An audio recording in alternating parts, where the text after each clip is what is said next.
Hi, friends. Dane here, back in Sit, Stay, and Play. I want to talk to you a little bit about a dog training issue that I've seen pop up online recently, and it's the issue of treats. Treats, treats, and more treats.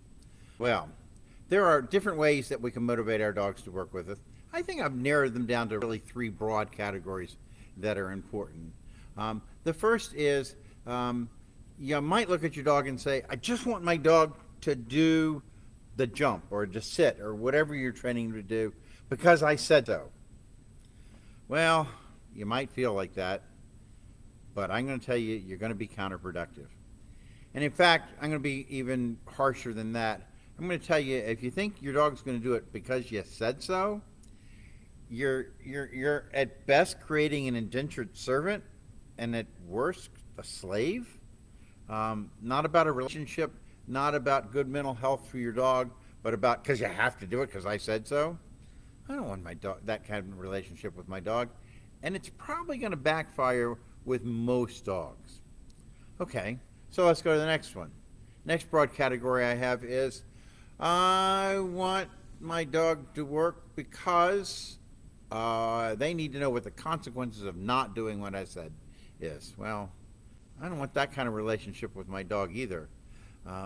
And maybe you're going, what am I talking about? What am I talking about? I'm talking about, is your dog sitting because they're afraid you're going to yank on that choke collar? Is the dog taking the jump because you're afraid you're going to hit the button on that shock collar? You're working with a dog that is afraid. You're creating fear, not a healthy, balanced, life-loving dog, but a dog whose whole set of actions and interactions with you are based on being afraid of what you're going to do if they mess up. I don't want that kind of relationship with my dog too. I really want my dog to want to work with me, to want to like the activities that I like to do with the dog. I want the dog to like them too. So how do I build that? I build that by rewarding the dog. They do it, they get a reward. They do it, they get a reward. They do it, they get a reward. A few of you out there are going to have dogs that are going to go, oh, I'm going to do anything for you if you'll just throw the tennis ball for me. Or I'll just do anything for you if you'll play tug with me for a second. But most dogs, especially if you've got hound dogs like I do, most dogs out there are going to go, I'll do anything in the world if you give me food, if you treat me, if you reward me.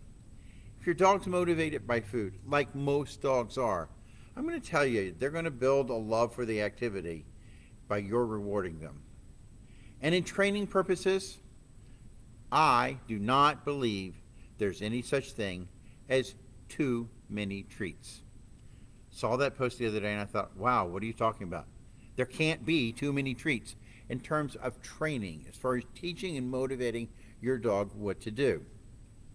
Now, in terms of their health, and in terms of their physical well-being, maybe there can be too many treats. In fact, I'll tell you, somebody who eats too many treats himself, that there can be too many treats.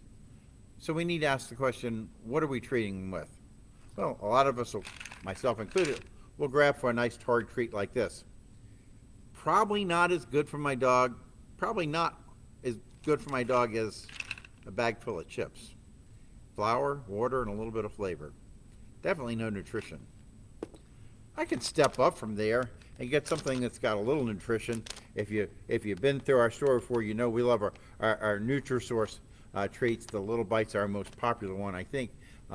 Anyway, you look at the ingredients here, and you're going to see, well, the number one ingredient on this one, the Little Bites rabbit, the number one ingredient is rabbit. And then we've got some other ingredients there that are pretty good. They've got some grains in there. They've got some flavoring in there. They got a couple things to preserve it, but they're not loaded. They don't have a lot of bad colors or chemicals in them. They're pretty good, but I don't want my dog eating that for dinner. And I go, okay, what do I feed myself? Well, I might go into the refrigerator and find hot dogs. You know, a little piece of hot dog makes a great treat for my dog. But does a lot of hot dog meet the dog's dietary needs? No, it really doesn't. In fact, it might be too fatty, might not be good for them at all to have a lot of it. So if you're going to go this route, you need to minimize it. You might need to take a piece of hot dog like this and make each treat be that size. So you're reducing the amount there. And the dog's probably going to be just as motivated as they're going to be for a whole piece. But if you're doing training something new, and you really do have to give them lots of treats and lots of rewards, that's the time to go, hey, I want to think about my dog's health as much as my dog's training needs, because I'm going to be giving them lots and lots of treats. And I don't want to be thinking, have I given them too many? How can I do that? I can grab a really nutritious treat. In fact, this treat right here, the Vital Essentials and the freeze-dried, Steve's, other companies make them too. When you buy a freeze-dried food like that, you can make that be a meal for them. They can eat it for a meal and get the same nutrition that you want your dog to have with whatever food you're feeding them. Or you could take the food they're feeding them. You can find a dish of the food. Say, this is how much your dog eats in a meal. You dish out their dinner, and you go do your training. Train, train, train. Give them whatever food treats they need to be motivated. And when you're done, what's left in their bowl is what they have for dinner. And therefore, you're able to give them as many treats as you need to give them to motivate them to learn and try and be challenged by the activity you're giving them to. And you're not giving them a single calorie more than you originally planned when you planned out this is what they get for dinner. So when you feel like it's too many treats for nutrition and for health purposes, reach out and grab something really nutritious. Reduce the quantity of their meal and use this for a reward.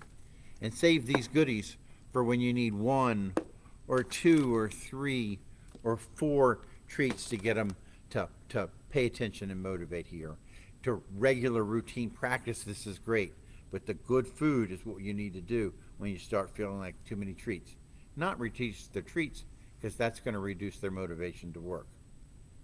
But I'm not setting you up to have a dog that always has to have food, because we're using this to teach the dog what they need to do, teach them the steps, teach them how to do things.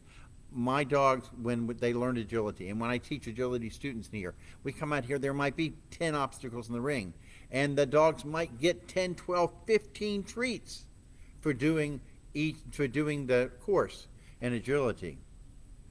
My dogs come into a ring for competition, and there might be 18 obstacles out there to do, and how many treats do they get? None. They go out and they run the course, then they leave the ring, and after they've done their competitive run, I give them 2 or 3 treats for the whole thing. It takes a lot to build motivation. It takes a lot to build focus. At the beginning, you can't have too many treats as long as you make sure you're healthy, because that builds the motivation. It builds the focus on the activity, and eventually the value shifts from the food to the activity itself. And then you can't rush the process, but then at that point, you can reduce the number of treats because your dog sees the joy and the love of doing the activity, and not just the joy and love of getting another goodie in their mouth. So treats, treats, and more treats. Give them what they need to do to motivate while you're teaching, knowing that eventually down the road, that need won't be there. Don't be afraid to reward your dogs, and have a good day. See you around the ring.